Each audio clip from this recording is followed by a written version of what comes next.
Morning all. Raleigh Wisp all up and running. Had the carb off, cleaned it all out, gapped the plug, changed the fuel, and yeah, it's up and running.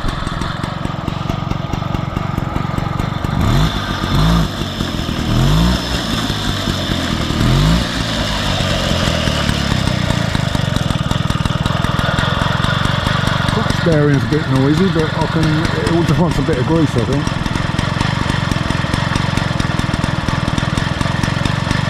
These things are horrendously fast on the steering. You know, you've got a job to ride them one-handed to hit a bump, because there's no suspension on the front, no suspension on the back. So,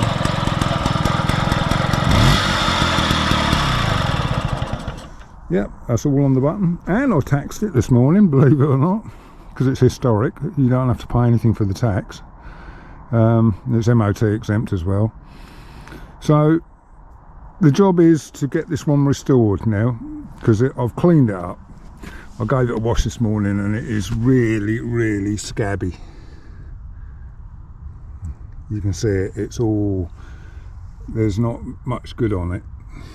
Not paint wise anyway.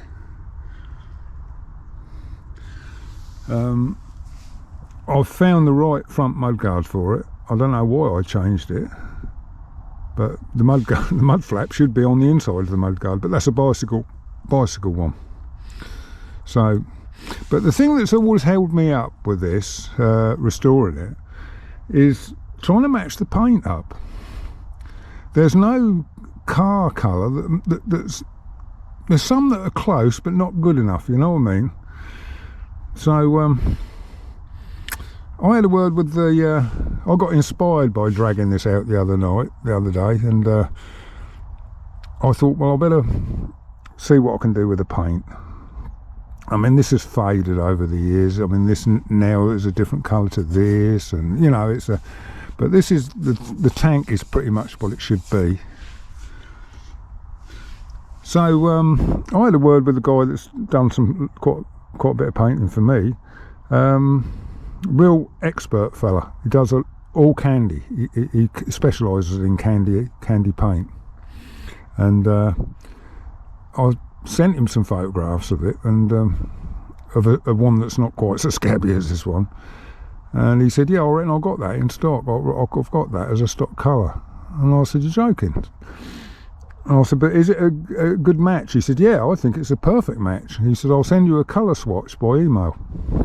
So he sent me this colour swatch, and you have a look at it. I think that's absolutely dead on the colour. So I'll put that picture up now, and you can see it looks very, very similar, and it is candy.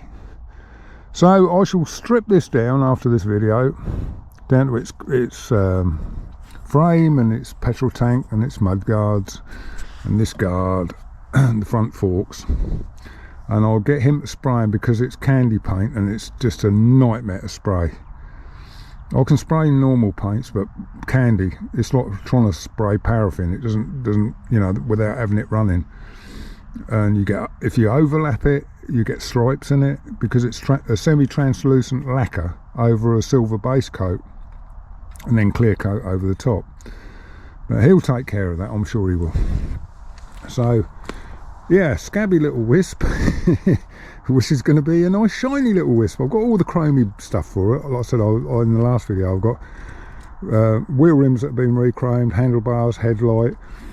I had a load of these made in stainless steel. I had them cut out, laser cut.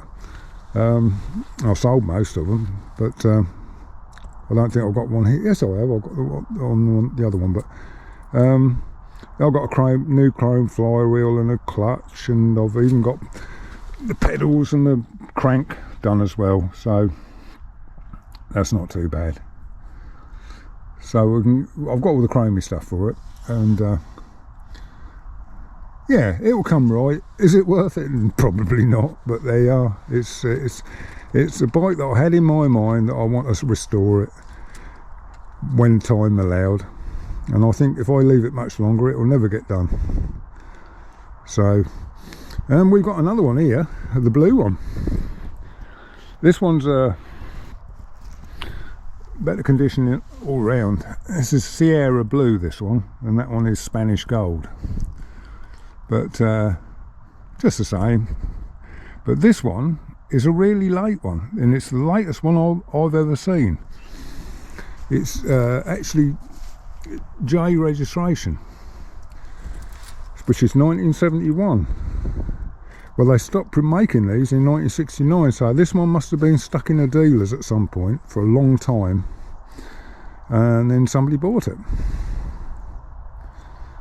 But the blue one always had a white seat and a white bag and white handlebar grips, and the silver, the gold one had a black bag and a black seat and black handlebar grips. So, and then I knew I'd got one of these somewhere, I just had to find it. But this is the RSW 16, which is the father of the Raleigh Wisp, really. It's the same frame, basically the same wheels. The rack's the same.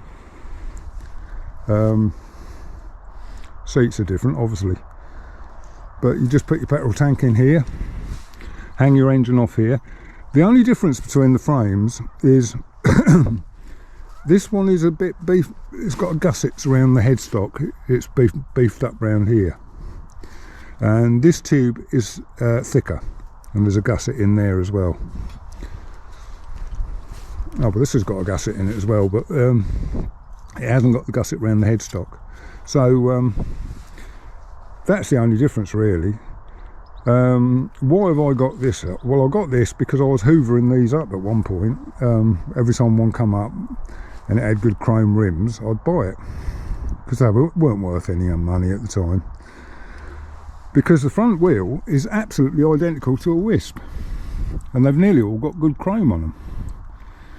So and I'm thinking, you're going to be thinking, oh yeah, but it won't fit because it's got a dynamo hub. Yeah, well, a dynamo hub was made by Sturmey Archers along with the rims.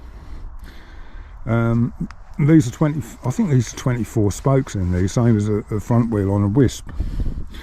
But there's a little dynamo in there, in this hub. But Raleigh, when they bought the Wisp out, they used this front wheel, because if you look at the hub, the actual hub, not the dynamo inside it, they took that hub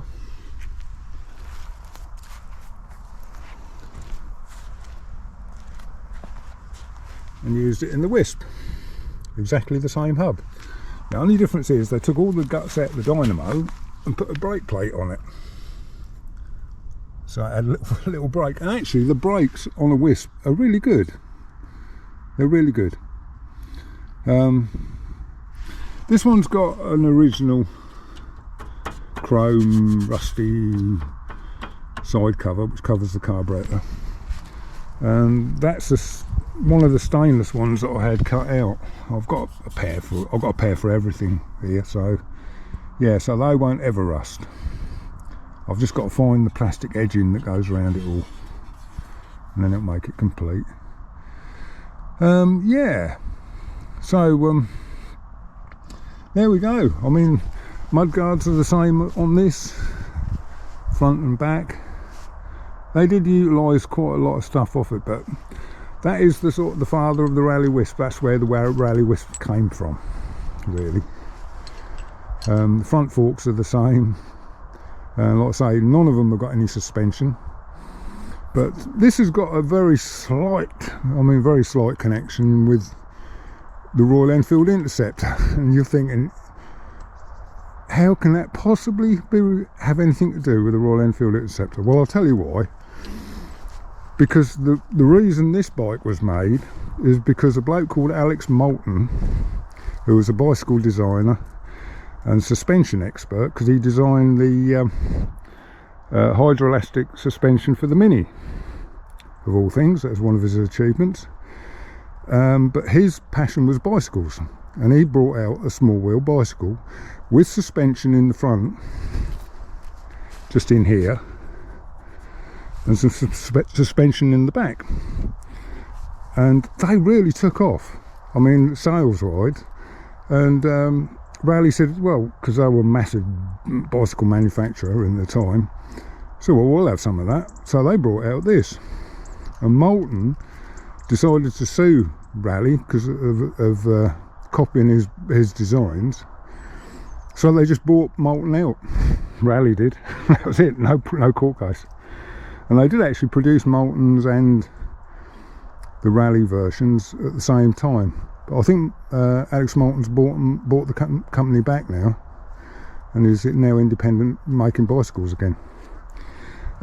Where does that tie in with Royal Enfield Interceptors? Well, Moulton's factory was at Bedford-upon-Avon, and that's where the Interceptors were made. So it's a very distant cousin, really. But so there we are. But anyway, that's this. Like I say, I've cleaned all the carburetor out on this one, and it's all up and running. So just got to get it all restored now. Oh well, that's enough of all this now. Quite enough of it now. Too much excitement in one day. Tale of 3 Raleighs. Yeah.